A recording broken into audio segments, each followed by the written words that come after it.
tem uma, vamos dizer assim, entre aspas, uma ansiedade coletiva e geral, assim. Até pelo cansaço, acho que as pessoas estão mais cansadas mesmo nessa época do ano, né?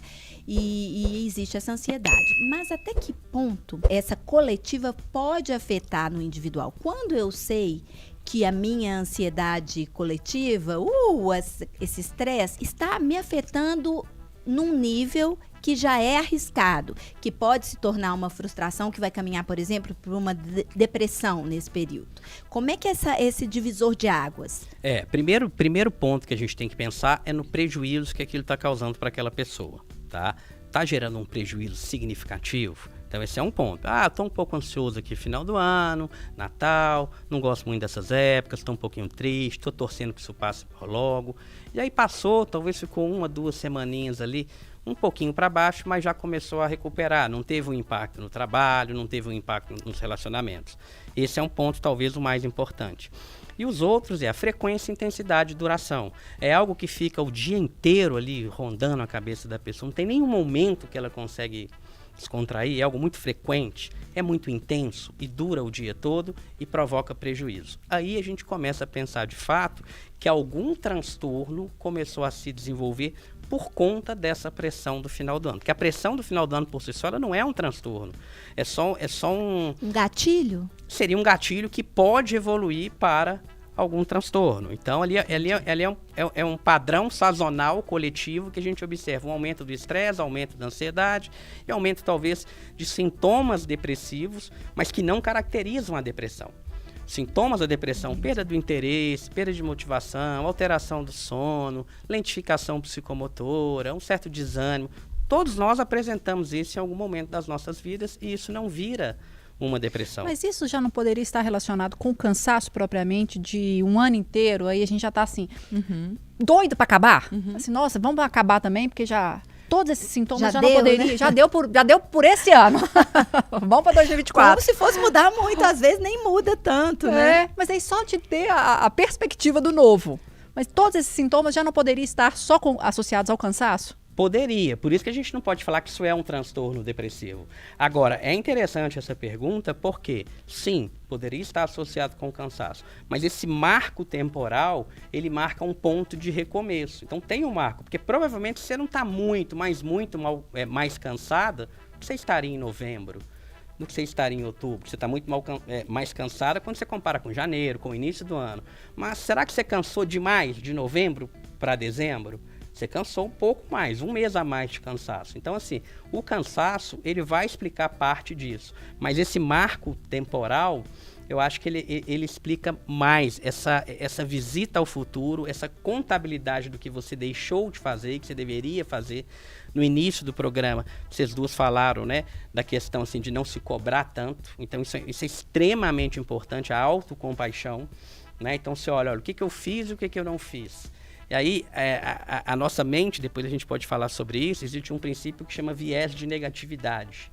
Tudo que é negativo prende mais a nossa atenção, gera mais emoções e a gente fixa mais na memória. Então, assim, tudo que é negativo, vocês pegaram aqui mesmo, notícias negativas com certeza engajam mais do que notícias positivas, né? Hoje aterrissaram lá no aeroporto da Pampulha, 400 aviões, tudo numa boa, não aconteceu nada. Sem ninguém quer saber, né? Caiu um avião, todo mundo já quer saber. E isso vale quando a gente está analisando a gente. Então, por exemplo, chegou no final do ano, a nossa mente tem uma tendência a bloquear tudo de bom que a gente fez e ela foca naquilo que a gente não fez, o que a gente deveria ter feito. E aí começa muitas vezes um diálogo interno muito negativo, né?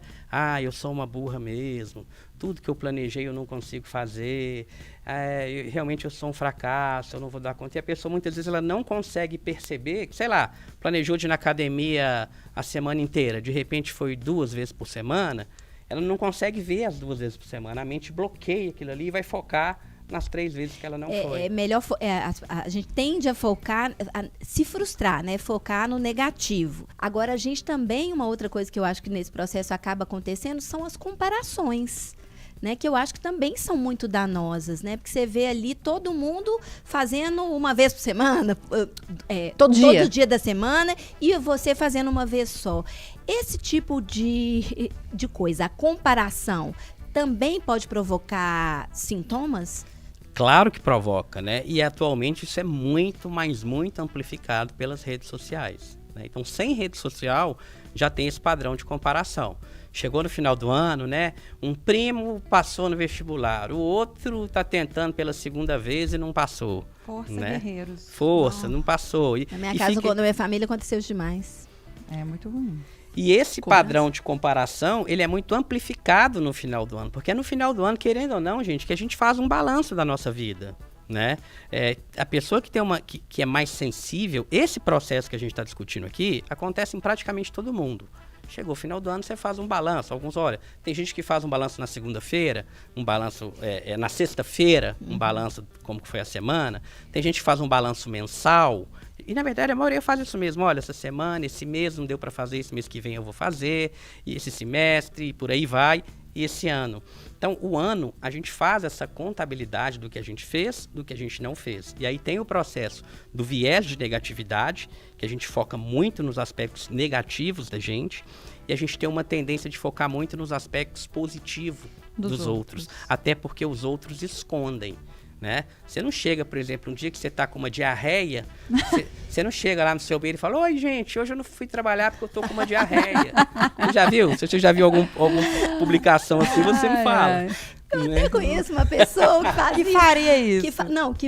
Que só coloca coisa ruim que acontece com ela. Duas, na vida, assim. Tudo que você entra naquele Instagram, você vai ficar felicíssimo. Então, eu já costumo passar por lá para ver ver como que meu dia tá ótimo. Mas eu arrisco a dizer que essa pessoa é muito pior ainda do que ela coloca lá. Pode ser, né? Se ela tá colocando... Não conheço tão dá uma mascarada, né? Dá uma mascarada. A gente tem essa tendência, né? De não mostrar tudo. E a gente sofre demais, porque hoje... Se você abrir uma rede social, tá todo mundo perfeito e a gente tá uma porcaria. Porque a gente vê os nossos defeitos, a gente sabe das nossas dificuldades e todo mundo, na verdade, tá com dificuldades igual a gente. Agora, a vida no de todo Natal, mundo tem então, fica sofrimento. tudo perfeito, né? Você já viram as fotos? As famílias ficam Todas. totalmente perfeitas no Natal, né? É um feed natalino e lindo, né? Maravilhoso. Vidas felizes aqui.